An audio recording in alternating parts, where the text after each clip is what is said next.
minutes.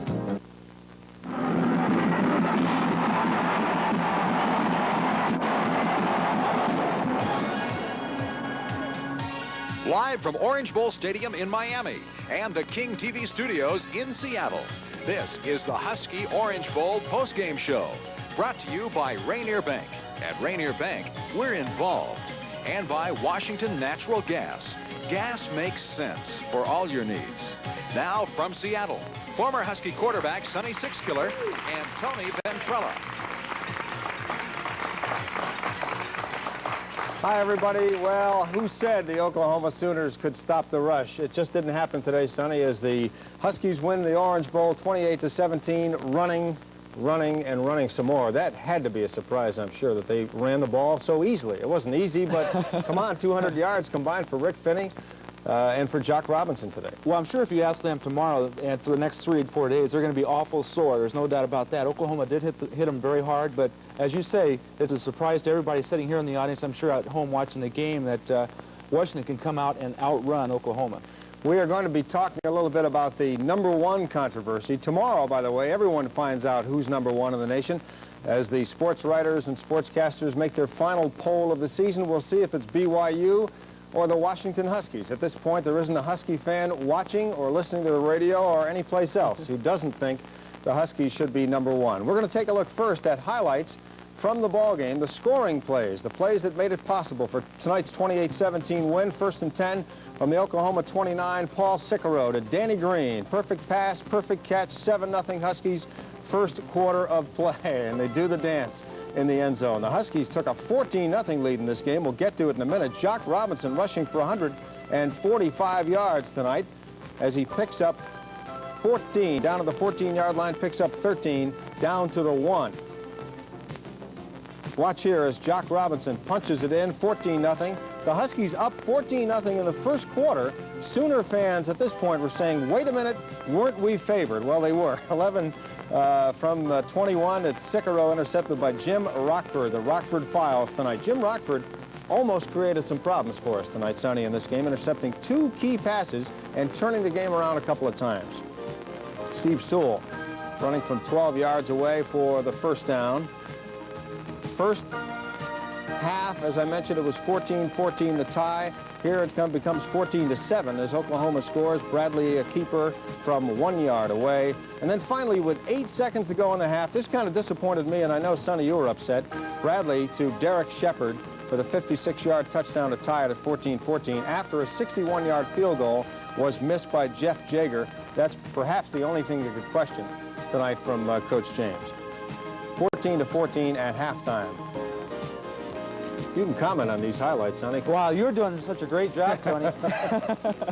There's a key play right there. Ron Holmes tipping the ball, and Joe Kelly, of course, making the interception. I was kind of worried here that we might get too conservative, but Rick Finney does a great job here of powering his way in the end zone. Well, Rick rushing for 65 yards tonight and showing a tremendous power and strength. They tried to strip the ball away from Finney a lot near the end of the game, because, frankly, they had to try to do it. 28-17, the final score. We're going to go right to Miami now, live with Lou Gellos and Don James.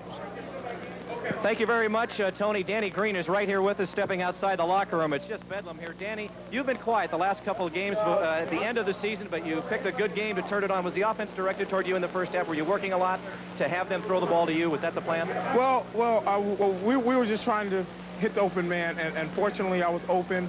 And we found a lot of loose leaks in their secondary, and we exploited them. Well, tell me about your first play of the ball game, the one that was the big one for you.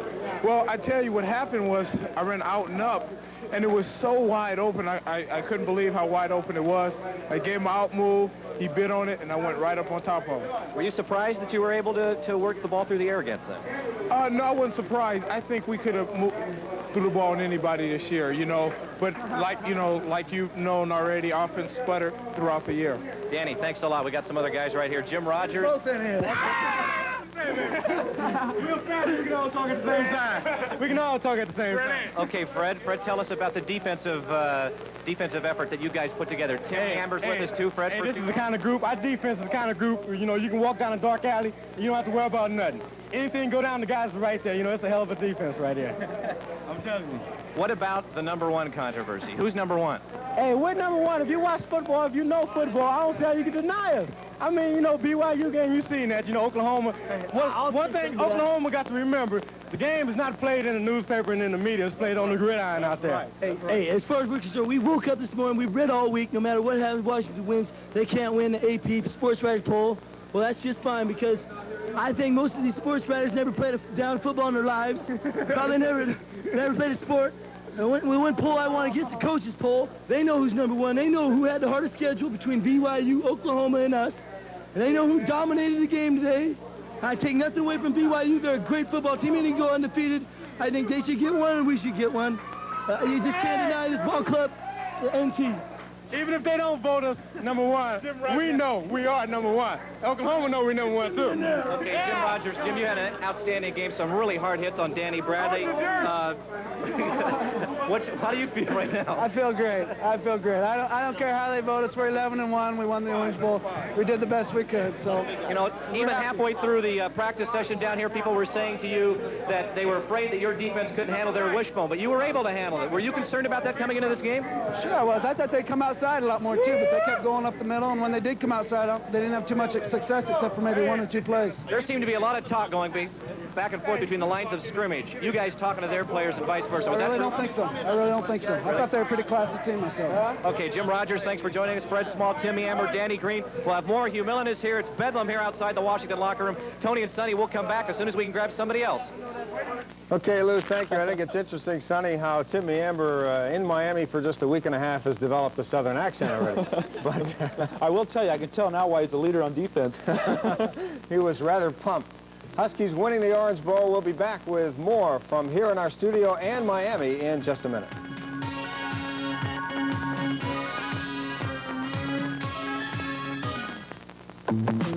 Are you ready? Olympic sports ski season is here. Snap into extra comfort and warmth from Roffey and Breezen. Zip up to fashion with smart designs and sharp graphics by Breezen. The look of bold colors by CB Sports and Roffey for function and style. Zip, look, and snap into fashion with the largest selection of ski fashions in the Northwest. Only at Olympic Sports. At Les Schwab, our sign says it all. Tires.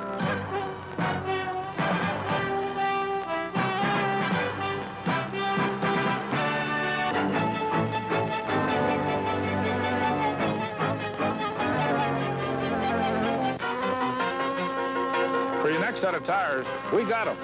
Here at the Les Schwab sign.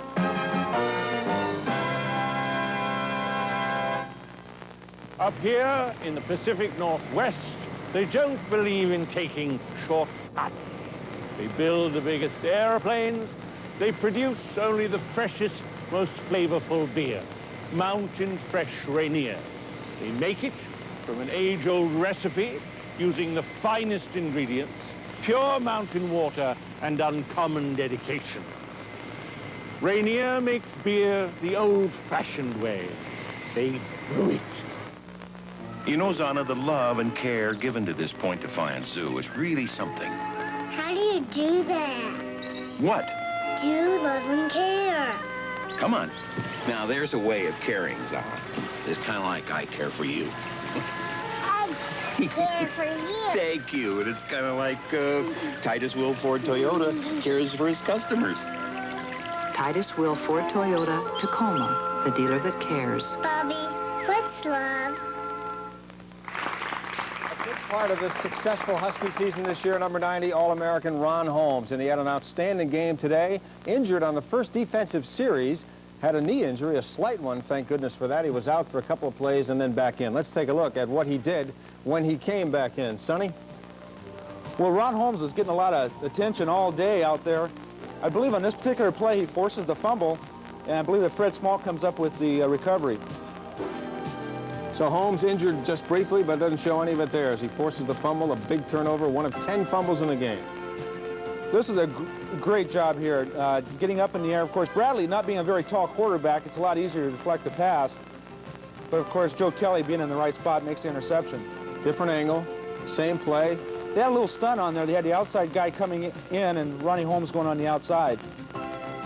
So another terrific game for Ron Holmes. And we are going to go to Miami right now, where Lou Gellos is standing by with Ron Holmes live. Lou? Thank you, Tony and Sonny. Ron Holmes is with us. Ron, if there was a big play in the game, and there were many, a lot of people are going to point to you rushing the quarterback, Danny Bradley, blocking that pass and having it intercepted by Joe Kelly. What happened there? What happened? We were lined up in a defensive alignment where I was over Pickett, the right guard. And Bradley kind of dropped back in like a 7-yard drop. He's kind of sat there and waited, and Pickett didn't follow with me, so I beat him on the second step. I got by him, and I thought for sure if I could get my hands up, maybe Bradley would try to duck and run because he liked to run the ball, and maybe I could get a sack or something. But he elected to throw the ball. I got my hands up, hit him, and hit his arm with the follow-through, and it just went wobbly. And next thing I know, I turned around. I saw Joe Kelly kind of trying to dive for it, and that was it. You were telling me all week that you were concerned about having your defense be really too jacked up trying to stop this wishbone and maybe overrunning a lot of the plays and letting Bradley scoot loose or let Spencer Tillman get around the corner. You guys really seem to stall them rather than stop them, and that's what you said you wanted to do. Yeah, well, what happened, I think we surprised them with our quickness and stuff. They thought they could throw in the corners on us and stuff, and when they found out they couldn't do that, they started to get success running up the middle, and for a while that worked for 5 or 6 yards on first down, and that was kept them in the drives and stuff. But after we shut that down, I think they were kind of puzzled and tried to figure out what to do with us, and we had a lot more movement, and we decided to try to match speed with speed, and it seemed to win for us. What about this number one question? Is there a question? I don't think so. I remember all week long, all I heard about we're the number 2 best team that they have played, and I'm quite sure that Nebraska, if I'm not mistaken, won big today. And they said if Oklahoma won, they were going to be number 1. Well, we beat an Oklahoma team that was supposed to be the best team in the nation. We beat them convincingly at their game, at their speed game and everything. Down here in the Orange Bowl, what they say they had a lot of pride in. So if there's any question and a doubt of the voters, I don't think that it's gone on to the best team, but on the best record. Okay, what about the play that ended the first half when suddenly your 14-0 lead was gone and it was tied 14-14? What happened in the locker room at halftime? Well, it was kind of depressing. We had our heads down a little bit. What they did, they caught us relaxing. We didn't think they would try to throw the ball and get it back. We thought they would try to trick us a little bit. But they came out and just flat threw the ball on us, and they caught us, a little bit relaxed. And you can't do that in a game of football because it's a 60-minute game, and they got a big one on us. But we knew at that point that it was going to be 0-0 coming in the second half. Okay, Ron, thanks very much. Jacques Robinson is stepping in right now. Jacques, we're live in Seattle right now, so you can say hi to all your friends. You guys, in the early stages of the practices down here, the ones that we saw you that one day, and I remember you and I talked about it, every other play seemed to be tossing the ball to Jacques, tossing the ball to Jacques. And that's the way the game kind of started out, but you were able to mix it with the pass, too. And that youngster behind you, Rick Finney, had an outstanding game, too. Oh, yeah. Well, our thing was to go out and just execute our offense in every way possible. So that's what we were going out to do. My line did an excellent job out there. They made it a lot easier for me and Rick to really hit the hole. So that was a lot of help. But our offense mainly would just go out and to just try to run the ball and establish a running game, and it would open everything up with some passes and things like that. What did you think of your performance today? Because you started with a real sparkle, and then it seemed to pick up in a lot of passing plays. Danny Green, then Hugh Millen came in there and hit Pattison, and Finney did an outstanding job in the second half. You guys seem to share the load today, and a lot of times on offense, it always seems to be Jacques Robinson having to carry the load. Well, it was totally a team effort, and that's where we came into the game where we knew it was going to take a total team effort for us to win this ball game. It wasn't going to be no one man that was going to win the whole ball game. So that was just the point about just going out and making it happen for ourselves. We knew that if we go out and execute, everything would come around for us because we knew we were going to take everybody, not just the starters and the players that's playing, but the guys on the sideline to keep the motion and everything that's going. It was a total team effort. Was the design of this play, Jacques, or the design of the game today, and here, give you a little earplug so you can hear Sonny Sixkiller and Tony Ventrella back in Seattle. You can put your hand up there. I don't know if we're going to be able to hear it for you guys back there, just so you know. It's really loud down here. Go ahead if you have a question. Let's try it anyway, Jacques, if you can hear me. This is Tony in Seattle. First of all, we've taken a poll here in the studio, and the Huskies are number 1. Just want to let you know that. And second, they had the number 1 team against the rush, number 1 defense against the rush. Did you go into the game with that in mind, and did that help you have a better game, do you think? I didn't really hear Okay, what he said is Oklahoma has the number 1 defense against the rush, and you guys were able to smash right through them. Does that give you some confidence in thinking that you guys are the top team in the nation? Well, that did help us out a lot. I mean, just knowing that they were the number 1 team against the rush, we knew that coming into the game. So we're just trying to go out and just execute our offense like I was saying. It was just a matter about us going out and executing, and everything else would take its place. Okay, I'm sorry. Tony, did you ask something? No, I guess we're going to let you do it, Lou. Okay, I'm sorry. It's hard to hear in Seattle. It's we got clear across the country to go. It's about as far away as you can get. What happened at halftime when your 14-0 lead was evaporated? Well, nothing really happened. We just we came in. We knew we had a long halftime, so we just sat down and tried to rest and try to just think about what we had to do. We had beat them the whole first half, but 2-3 minutes, and that's when they scored their points. So we just point about us just not letting down for no second, just to let them guys back into the ball game. Jock Robinson, thank you very much. Outstanding game and a really nice way to close out your career. Thank you very much. The media down here is talking about the way Jock Robinson smiles, one of the more photogenic players, and certainly he's got reason to smile. Hugh Millen, the quarterback who came in middle of the second half, is standing right by us here. We're going to see if we can grab him. The reporters have gathered around him, and why don't we just move over ourselves and throw the microphone in. This is Hugh Millen, the quarterback. You know, you want to, you know, be the magic spark and so forth, and make all the things happen. And you know, I got a little excited there, and so then I came back on the sidelines after the first series, and just decided to, you know, put all the you know, the circumstances of the game and all the pressures out of my mind, and just concentrate on the football field and the 22 guys on there. I had last Saturday I went to the Seahawks-Dolphins game. And that was the first pro game I'd been to in a while, and I watched Dan Marino quite a bit, and I just was impressed with the way he was really in control of the situation. And so after the first series, I just went over and you know, Dan Marino was you know, obviously he's a good role model, and I was just thinking, go out there and relax and take charge, and you know, he's got that confidence, and just have the confidence. Your touchdown passes are nice, but you guys ran very well against the nation's leading rushing defense. How do you explain that? Well, I think a lot of the times when you get the nation's, quote, you know, leading defense, rush defense, it's because they get you know, they get a reputation. Okay, we're going to join in, break away for just a moment here. We'll get Hugh Millen to ourselves in a moment. Let's go back to Tony and Sonny, okay? Pandemonium in the Husky locker room tonight, Sonny. That's the way you want it, especially after you've just won the Orange Bowl 28-17 and maybe the #1 team in the nation and the national champion. Back live from Miami with Hugh Millen after these words.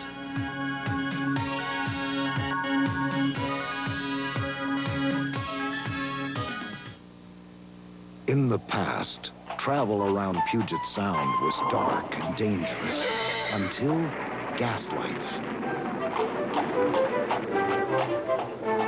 Wood stoves kept women in drudgery until the first gasworks brought manufactured gas into the home. Later, Washington Natural Gas replaced those companies to deliver natural gas. It was safer, cleaner, and more energy efficient. For cooking, gas gives you instant heat control.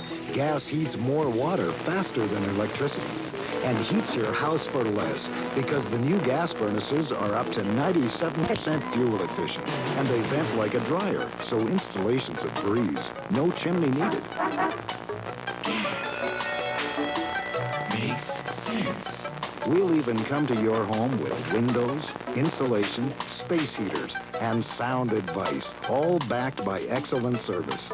Your gas appliance store has all kinds of energy and money-saving products.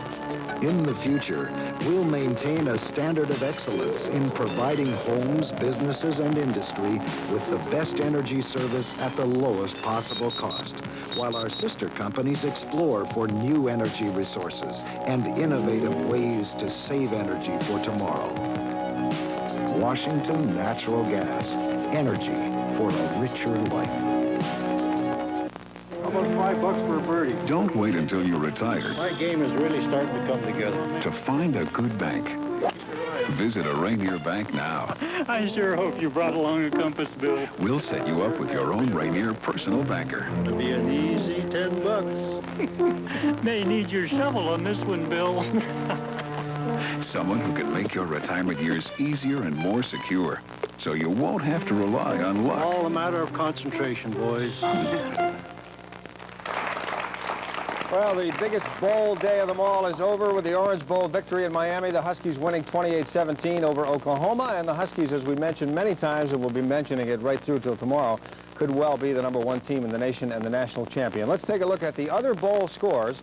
Yeah, there were other bowl games as well today. In the Fiesta Bowl, a real shootout, UCLA getting 3 field goals to beat Miami 39-37. Doug Flutie threw 3 touchdown passes in the Cotton Bowl as Boston College beat Houston 45-28. The game was close at one stage, but Flutie was just too much. 45-28 in the Cotton Bowl. Boston College over Houston. Running down the bowl list, the Rose Bowl. They call it the granddaddy of them all. Southern California, USC eking out a win over Ohio State, 20-17. And in the Sugar Bowl, Nebraska beating LSU 28-10 for the Pac-10. A clean sweep today as we take a look at the Orange Bowl. Washington beating Oklahoma in a game you've just seen on Channel 5, 28-17. Rick Finney wears the number 30 out of Snohomish High School.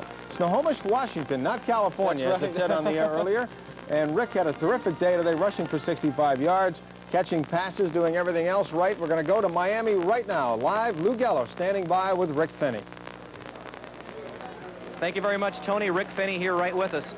Boy, quite a difference from playing backyards of Snohomish to playing in the Orange Bowl, and it has to be a thrill because you played so well today. A lot of people thought Jock Robinson would be the guy to look for, and you came right in there and just bowled over this so-called toughest defense against the run. Yeah, well, Jock had a great game, too. You know, he got a lot of yards, and I don't know, I can't believe this didn't happen. You know, it's just the greatest feeling in my life, and, you know, the line was doing a great job blocking, opening holes, and when I broke that long one, I got my adrenaline flowing. It really got me going, so. We broke away for a commercial, and you joined us here, and you've been smiling like that ever since you've been here. What about the way you guys were able to handle their defense against the run? Not only was it you and Jock, but you mixed it up with the pass, too, and it just seemed to work all the way. Yeah, well, we knew we could run against them. You know, everybody's telling us that we got to pass, we can't run against them, and we knew we could do it. We worked hard at it, and we executed, and Line did a great job blocking, and we did it. Did the brashness of Coach Barry Switzer and his comments about your team at all get you guys more motivated for this game than perhaps you could have been to begin with? Yeah, some of their players are saying that we're not even in their class, you know, after the Texas game, and you know, we knew that wasn't true, and we knew we could beat them, and we came out and proved it. Well, from the way you guys played, maybe they're not in your class. What about this #1 ranking business? It seems to be fairly unanimous from the players how you guys feel. How do you feel about it? Well, I feel we should be #1, and I don't know if we will, but I think we should. We'll just have to wait and see, you know. It's a hard, you know, we don't know what's going to happen. What precipitated the passing offense that you guys also had? Because from the outset, you and Jacques were kind of carrying the load, and then suddenly some strikes to Danny Green, and suddenly Oklahoma couldn't rely on you guys just to run. Yeah, well, you know, we wanted to mix it up a little. We wanted to mix it up a little bit, and you know, not just strictly run or strictly pass, and it worked. What impact Millen had coming into the game, was that a big lift an outstanding day. Tony and Sonny, you guys probably know better how many yards he had, since we had to shove ourselves down here before we had originally planned. We'll grab a couple more players. I'm just looking around me to see if there's anybody around here. No, nobody right now. Go back to you, and we'll join you in a few minutes. All right, Rick Finney with unofficially 65 yards in the game today as Rick and Jock Robinson rushed for over 200 combined. And, of course, Finney's got some time to go at the University of Washington, a great high school star out of Snohomish High School. I mentioned earlier on the graphic it said Snohomish, California. Of course we know it's Snohomish, Washington, just 25 miles north of Seattle, and you folks should be very proud tonight. 28-17, the final in the Orange Bowl. We'll be back with more from our studios here and in Miami in a minute.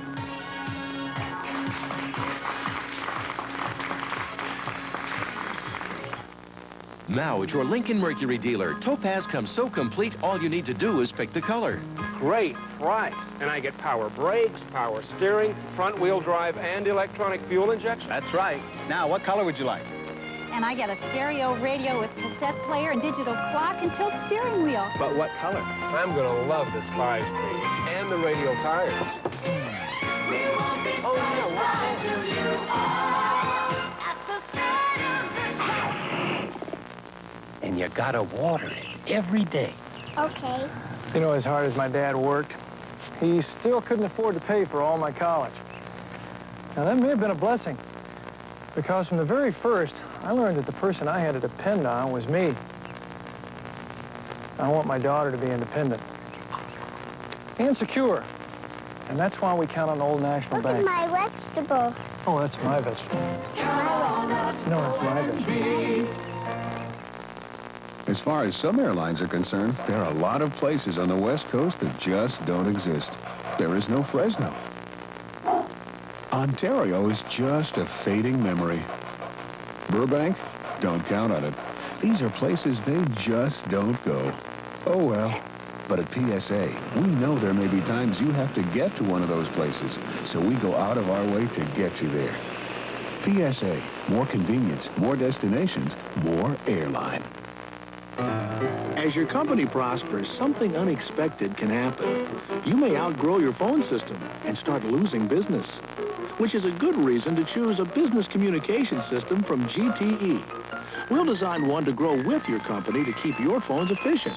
And that's a lot better than having a system that doesn't measure up. Hello?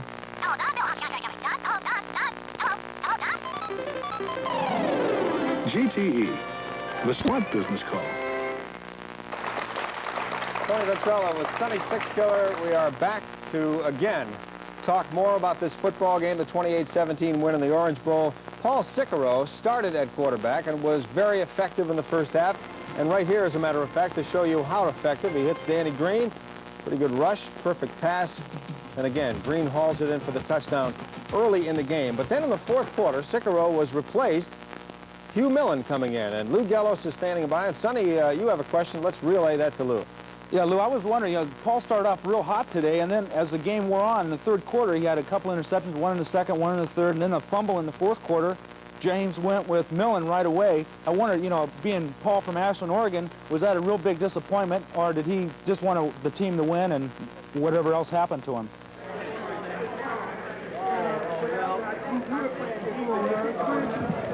You want me to go now? I can't hear you. Okay, let's go. We've got Paul Sicero with us, the quarterback for the Washington Huskies.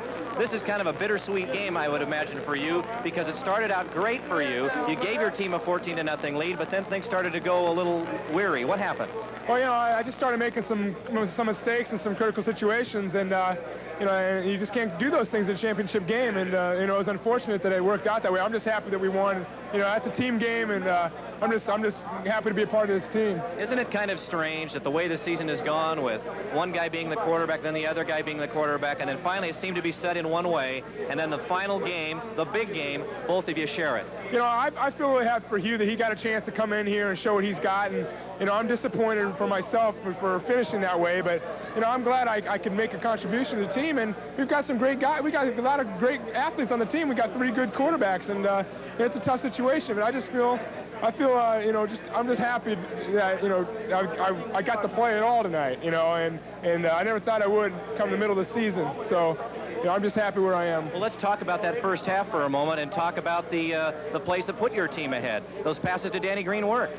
Yeah, I was looking for Danny to make some big plays, and our offensive line did a heck of a job. They really worked hard and opened the holes and protected, and Jock looked great, and everyone had a good game. That's what we needed to do, and that's what wins championships. Tell me about the offense. It's been so maligned this season. Everybody says, yeah, the Huskies are a pretty good defensive team, but their offense bluntly stinks. You guys didn't stink today. You rushed very well against a team that is known for their defense against the rush, and your passing game worked. Yeah, we've got some great athletes on our team, and we got a good offense, and it just came down to putting it all together, and everyone did their job. Okay, Paul Sicero, thank you very much. Right. Mark Pattison is here. Mark, just step right in here. We're live to Seattle on King 5. Tell me, Mark, about the play that broke this game open, the lob pass that you caught from your roommate for the touchdown. All right, well, it's basically the same thing as happened 2 years ago against Michigan, and I don't know, it just happened again. It just happened to come up at the right time. He made a great play. I was just going for the corner of the end zone, and was lucky. Came down with it. Mark, this is a bittersweet night for Paul, because he started the game very well, then got yanked. Hugh Millen came in, sparked the team. What was going on in the huddle for you guys that had played the whole game when the switch of quarterbacks came on? I think it kind of gave us a boost of confidence. Any great quarterback who's ever played the game is one way or another been benched. And I'm sure Paul will be back, but fortunate for Hugh that he came out and he was ready to play. And he pulled through and did a great job. Were you guys at all more motivated for this game because of what you've heard about yourself from the press that's down here? Well, it's either going to be BYU or Oklahoma, and everybody seemed to be ignoring you, and having the Seahawks and Dolphins down here gave you guys absolutely no attention whatsoever until like Monday. Yeah, it sure did. And the thing that people kept on forgetting that I think a lot of the guys just kept on talking about is that we play the best when we're underdogs and play against big teams, national TV and the whole works. And we came out and we showed the nation that we can play some ball. In fact, the Pac-10 played good ball today. All 3 Pac-10 teams won this afternoon. Oh, yeah, it's a great feeling when your conference can make a great showing throughout the nation. I don't know if they think that we're just a bunch of wild Indians out there or something, but I think they should learn to give us a little bit more respect. Who's number 1? We are, no doubt. Well, Well, let's put it to the man who led this team to the Orange Bowl win. Coach Don James is here with us now. Coach, the question of the hour seems to be who's number one. Is there any doubt? No, we're number one. There's no question. They get my vote. Did the somewhat brashness of Oklahoma's players and coaches as this week wore on and the way they talked about your team, spur your team,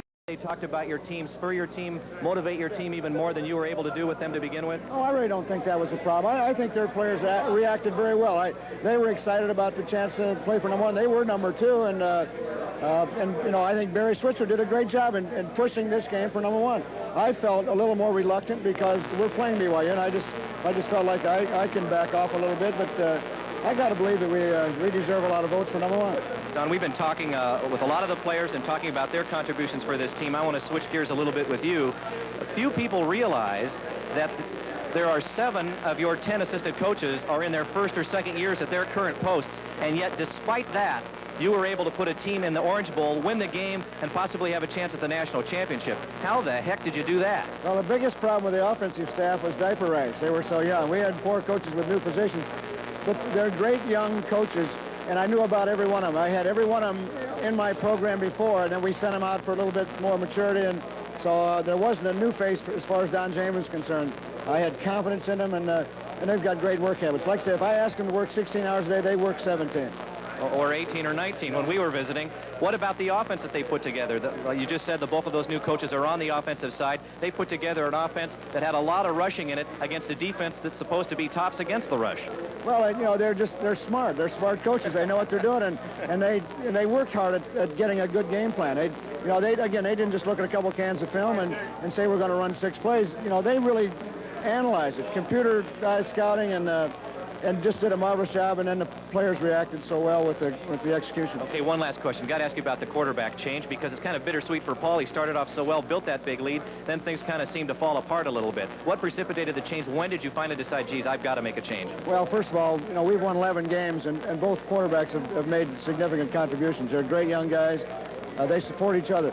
The wind kept getting stronger each quarter, and so the fourth quarter, when it was changing, we were going into the wind. We were losing the field position. We were talking about 80-yard drives, and we needed a stronger quarterback, a stronger arm quarterback, because we felt like we couldn't rely as much on the run. So that's why we went with you. Okay, Don James, coach of the Huskies, thanks a lot for joining us live back in Seattle. Congratulations. Thank you. Hello, everybody. Okay, hello, everybody. Now back to Tony and Sonny. Thanks, Lou, Coach James, and all the players. That is the first time, Sonny, that Don James says, yes, we are number one. And, of course, he's the kind of guy with the kind of class to wait till after it's over. Well, he also knows this is a local broadcast. That's a good point. There are some BYU fans in our audience tonight as well. We're going to take a look at the top 3 as UPI has them right now. Brigham Young, number 1, with that 13-0 record, beat Michigan 24-17 in their bowl game, the Holiday Bowl. Oklahoma now 9-2-1, having lost 28-17 tonight in the Orange Bowl. The Huskies finishing up at 11-1. Their only loss late in the season against USC. The final poll comes out tomorrow. I believe it is at 6:30 p.m. Eastern Time, 3:30 Pacific Time. In other words, on the 5 o'clock news, you ought to find out who's number 1, according to both major football polls. But that's the way it stands right now. Comment, if you would, Sonny, on BYU's schedule during the season, and it was obviously a bit easier than the Husky schedule. Well, I'm not, you know, BYU relies really on Robbie Bosco to throw the ball. They beat Pittsburgh, who wasn't really that tough this year. Baylor, I don't really know a lot about. Tulsa, I know probably isn't that tough. Hawaii, probably not. Colorado State, probably in the same ballpark. And then you got Wyoming and Air Force. You know, it just doesn't stack up, I don't think, to what the Huskies had. New Mexico, Texas, El Paso, San Diego State, Utah, Utah State. You know, I'm sure that most of the Husky fans and most of us will be when the common foe Michigan, they're 24-17, which the Huskies won by 11 this past season in Michigan. So I just have to think off their record, our record, Oklahoma's record, that we probably do deserve a number 1 ranking. All right, we will find out officially tomorrow. We're going to go back to Miami for one last time in Lou Gellos. Lou? Thank you, Tony and Sonny. Well, interesting game from a football standpoint, and we spent both of the evening talking about that. I'd like to close out our reports from Miami by telling you about another battle that went on here, the battle of the bands between the Oklahoma band, which was right in one end zone, and the Husky band, which was directly behind them. All game long, the bands were playing, trying to outdo each other, and you know what? The final score was the same in the battle of the bands, too. Back to you. All right, Lou Gellos, a lot of hard work by our 6 crew members from King TV in Miami. for over a week, covering both the Seahawks and the Huskies. Victorious tonight as the Huskies win the Orange Bowl 28-17. One final comment, Sonny. That's first of all, the largest button I've ever seen worn on TV, but just one final comment. Obviously, you're feeling good about this win tonight. Well, I just think it's great for everybody up here, and especially for James and all they've gone through this season. Everybody's saying they didn't have an offense the whole year. Gee, what are they doing on offense? And certainly I was one of them, too. And to have them come out and really put the offense on the floor tonight in the Orange Bowl. They did it. They rushed against the #1 rushing defense in the nation. They did it for a combination of 200 yards between Jock Robinson and Rick Finney. Final again, the Huskies win over Oklahoma 28-17, and they win the Orange Bowl. We'll find out who's #1 tomorrow. For Sonny Sixkiller, I'm Tony Ventrella. Good night, everybody.